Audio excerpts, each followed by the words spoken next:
Hello friends, welcome to my YouTube channel code with Neha. तो आज हम सी प्रोग्रामिंग में पढ़ने जा रहे हैं एक और प्रोग्राम। सो गाइस, पहले की वीडियो में मैंने आपको nested if and if else statement करवा दिया था। सो होप सबने मेरी वो वाली वीडियो देखी होगी। अगर जिसने मेरी वो वाली वीडियो देखी होगी तो उनको पता होगा कि मैंने एक टास्क दिया था।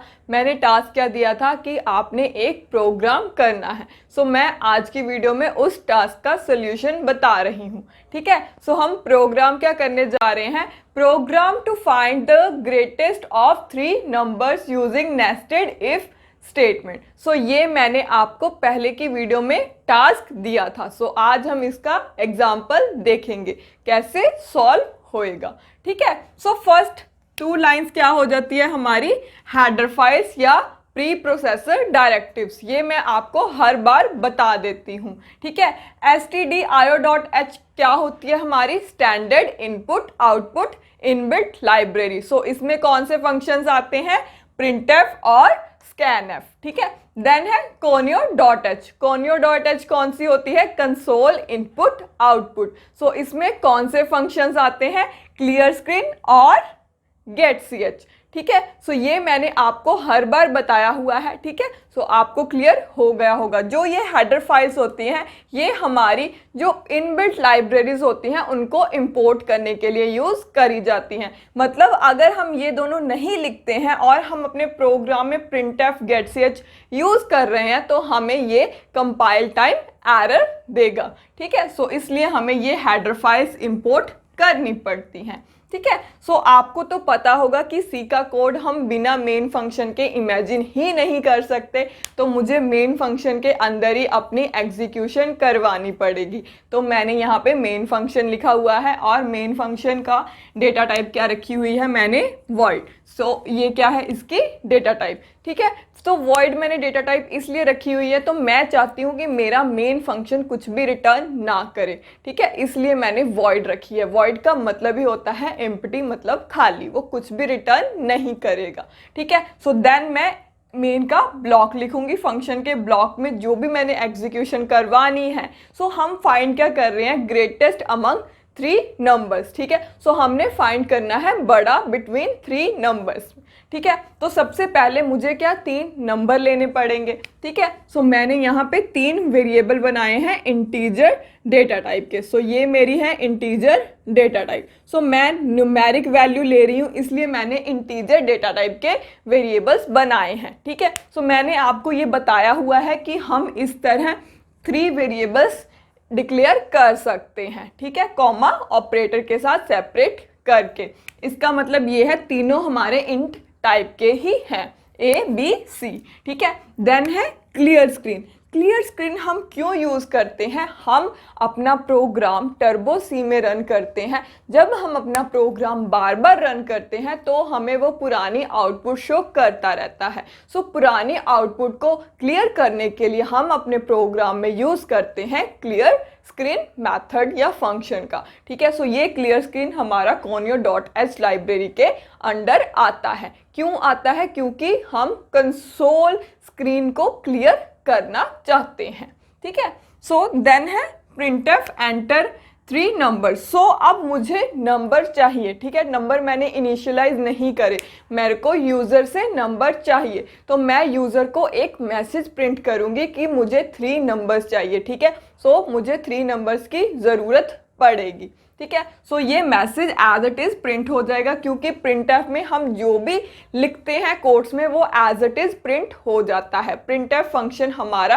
कंसोल पे आउटपुट प्रोड्यूस करने के लिए ही यूज़ करा जाता है। ठीक है, सो ये हमें as it is message print कर देगा क्योंकि हमने कोड्स में लिख दिया है। तो printf का सिंटैक्स होता है जो भी कोड्स में लिखा होता है वो एज इट इज़ प्रिंट कर देगा। ठीक है, देन अब नंबर को स्टोर भी करवाना पड़ेगा, नंबर को रीड भी करना पड़ेगा। सो स्टोर और रीड करने के लिए हम यहाँ पे यूज़ कर रहे हैं scanf फंक्शन। सो scanf क्या करेगा? यूज़र से नंबर लेके उन वेरिएबल्स की लोकेशन पे स्टोर करेगा। जब ये इंट टाइप के 3 वेरिएबल डिक्लेयर हुए हैं, इनको अलग अलग मेमोरी एलोकेट हुई होगी, ठीक है। इनकी लोकेशन के हिसाब से इनके पास मेमोरी होगी, तो हमें उस लोकेशन पे वैल्यू स्टोर करवानी पड़ेगी। तो वो करता है हमारा स्कैनएफ फंक्शन, ठीक है। सो स्कैनएफ के फंक्शन में हमें डबल कोट्स में जो भी हमने वेरिएबल यूज कर रहे हैं, जिस डेटा टाइप के वेरिएबल यूज कर रहे हैं, उसका फॉर्मेट एक्सेसिफायर लिखना पड़ता है, ठीक है। सो यहाँ पे इंट है तो इंट का क्या होता है, मॉडुलस डी। सो मॉडुलस डी मैंने 3 बार क्यों लिखा हुआ है, क्योंकि मुझे 3 वैल्यू चाहिए, 3 वेरिएबल्स अलग अलग हैं, ठीक है। सो आप ये कंफ्यूज मत होइएगा, और इनके बीच में कॉमा नहीं आना, अगर आप कॉमा डालोगे तो वो एरर देगा, ठीक है। सो ये कोट्स में एज इट इज लिख देंगे। देन कॉमा के बाद अब आपको पता है कि हमने एड्रेस पे जाना है, इसलिए हम एड्रेस ऑपरेटर यूज करते हैं स्कैनएफ फंक्शन में। तो मैंने यहाँ पे एड्रेस ऑपरेटर यूज करा हुआ है। तो जैसे कि मैं 3 वैल्यूज ले रही हूँ, 3 वेरिएबल्स की वैल्यू ले रही हूँ, तो मैंने यहाँ पे अलग अलग फॉर्मेट एक्सेसिफायर दिए थे, तो मुझे वेरिएबल्स भी अलग अलग करने पड़ेंगे, ठीक है। सो इसलिए मैंने कोमा डाल के पहले एड्रेस ऑपरेटर के साथ ए वेरिएबल लिखा हुआ है, फिर बी, फिर सी, ठीक है। तो मतलब क्या है, पहली वैल्यू ए में स्टोर हो जाएगी, दूसरी बी में, तीसरी सी में, ठीक है। सो ये सीक्वेंस वाइज स्टोर कर देगा उसकी लोकेशन पे, क्योंकि हम यहाँ पे एड्रेस ऑपरेटर यूज कर रहे हैं, ठीक है। तो अब बात करते हैं मेन लॉजिक की। जैसे कि मैंने आपको बताया कि हम क्या कर रहे हैं, ग्रेटेस्ट फाइंड कर रहे हैं 3 नंबर्स में से। तो हम क्या करेंगे, पहले कोई 2 नंबर कंपेयर कर लेंगे। जैसे सपोज मैंने फर्स्ट 2 नंबर्स ही कंपेयर कर लिए, जब फर्स्ट 2 नंबर्स में से कोई भी ग्रेटेस्ट मुझे मिल गया, उसको मैं थर्ड नंबर से कंपेयर कर लूंगी, है ना। तो इजी हो जाएगा, मेरे को ग्रेटेस्ट इजीली मिल जाएगा। सो यही मैंने अपनी इफ स्टेटमेंट में करा हुआ है। सो फर्स्ट मैं ये चेक कर रही हूँ क्या मेरा ए बी से बड़ा है या नहीं। मैंने ये फर्स्ट 2 उठा लिए, ए और बी मैंने उठा लिए, और दोनों का कंपैरिजन शुरू कर लिया, या तो ए बड़ा होगा या बी बड़ा होगा, है ना। तो फर्स्ट मैंने इफ में यही लिख दिया है। इफ में कंडीशन क्या लगा दी है, ए इज ग्रेटर देन बी। अगर मेरा ए बी से बड़ा हुआ तो, ठीक है। अगर मेरा ए बी से बड़ा हो गया, मतलब ए क्या हो गया, बड़ा हो गया।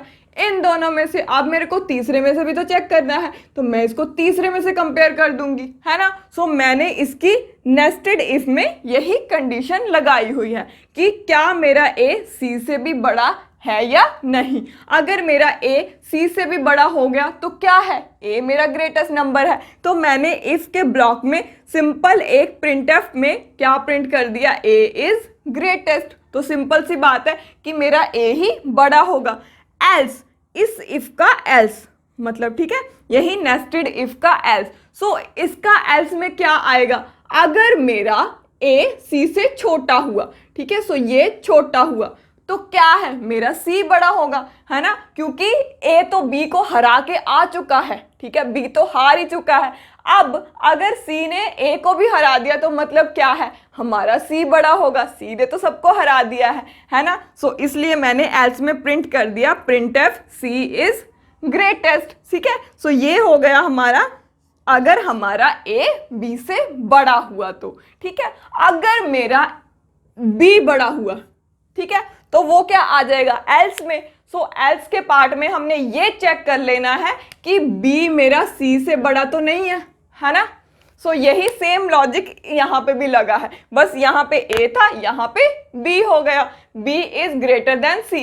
अगर मेरा बी सी से भी बड़ा हो गया तो क्या मतलब हुआ कि मेरा बी इज ग्रेटेस्ट। तो मैंने प्रिंटफ में क्या कर दिया, बी इज ग्रेटेस्ट, ठीक है। अगर मेरा बी सी से छोटा हुआ, ठीक है, तो यहाँ पे अगर बी सी से छोटा हुआ तो मतलब क्या है, जो बी है वो तो ए को हरा के यहाँ पे आया था, है ना। अगर वो बे को हरा के यहाँ पे आया था तो मतलब क्या है, वो सी से हार गया, तो मतलब हमारा सी ग्रेटेस्ट हुआ। तो इसके एल्स में भी सी इज ग्रेटेस्ट, ठीक है। सो ये हो गया हमारा ग्रेटेस्ट फाइंड करने का 3 नंबर्स में से, ठीक है। सो देन है get C H. So get C H हम क्यों यूज करते हैं, गेट सी एच हम अपनी कंसोल स्क्रीन पे आउटपुट होल्ड करने के लिए यूज करते हैं, क्योंकि अगर हम गेट सी एच नहीं लगाते तो हमें वो ब्लिंक करके आउटपुट शो करके चला जाता है, जो कि हमें दिखती भी नहीं है क्या आउटपुट आ रही है। सो गेट सी एच से क्या होता है, जब तक हम कोई भी की प्रेस नहीं करते तो वो कंसोल से बाहर नहीं आने देता। ठीक है, सो ये हो गया इसकी डिस्क्रिप्शन। अब इसकी छोटी सी आउटपुट के जरिए देख लेते हैं कि ये प्रोग्राम कैसे रन होएगा। सो इसकी आउटपुट देखते हैं। सबसे पहले ये 3 वेरिएबल हमारे जो डिक्लेयर हो गए थे, इनको मेमोरी एलोकेट हो जाएगी जब आप रन करोगे, और हमारी स्क्रीन भी क्लियर हो जाएगी। तो हमने क्लियर स्क्रीन यूज करा है। ठीक है, देन ये हमें मैसेज प्रिंट कर देगा, एंटर 3 नंबर्स। तो ये message as it is print हो जाएगा, एंटर 3 नंबर्स। तो हमें 3 नंबर्स देने पड़ेंगे। सपोज मैंने दे दिए 8, 10, 7। ठीक है, सो 8 मेरा आ जाएगा ए में, बी में आ जाएगा 10, सी में आ जाएगा 7। कैसे आएगा? स्कैनएफ फंक्शन के थ्रू। ठीक है, स्कैनएफ क्या करेगा, फर्स्ट वैल्यू को ए में स्टोर करेगा, सेकंड वैल्यू को बी में, थर्ड वैल्यू को सी में। ठीक है, सो ये स्कैनएफ कर देगा, क्योंकि स्कैनएफ हम यूज ही करते हैं रीड करने के लिए। ठीक है, सो देन वो इफ की कंडीशन में आ जाएगा। सो इफ में चेक करेगा 8 इज ग्रेटर देन 10। क्या ट्रू है? क्या मेरा 8 10 से बड़ा है? नहीं है, तो मतलब वो इस इफ के ब्लॉक में नहीं आएगा, वो एल्स के ब्लॉक में आएगा। मतलब क्या है, हमारा बी बड़ा है। ठीक है, सो बी कितना है? 10, और सी कितना है? 7। सो 10 इज ग्रेटर देन 7। ट्रू और फॉल्स? 10 हमारा 7 से बड़ा है? यस, बड़ा है। तो वो इस इफ के ब्लॉक में आ जाएगा और प्रिंट कर देगा b इज ग्रेटेस्ट। तो हमें मैसेज प्रिंट हो जाएगा b इज ग्रेटेस्ट। ठीक है, तो क्या हमें दिख रहा है कि हमारा कौन सा नंबर बड़ा है? b ही बड़ा था, और हमारे प्रोग्राम में भी हमें यही बताया कि b बड़ा था। ठीक है, सो ये इसका सिंपल सा लॉजिक है। सो गाइस, आज की वीडियो में हमने नेस्टेड इफ स्टेटमेंट का प्रोग्राम देखा। सो होप आपको क्लियर हो गया होगा, होप आपको समझ में आ गया होगा। अगर आपको समझ में नहीं आया, इसमें कोई डाउट हुआ तो प्लीज़ कमेंट करके ज़रूर बताना, और अगर आपको वीडियो पसंद आई तो लाइक ज़रूर कर देना, और जिसने सी प्रोग्रामिंग अच्छे से सीखनी है उसके साथ शेयर भी जरूर करना। और अगर आपको भी सी प्रोग्रामिंग अच्छे से करनी है तो please subscribe my YouTube channel. Thank you so much.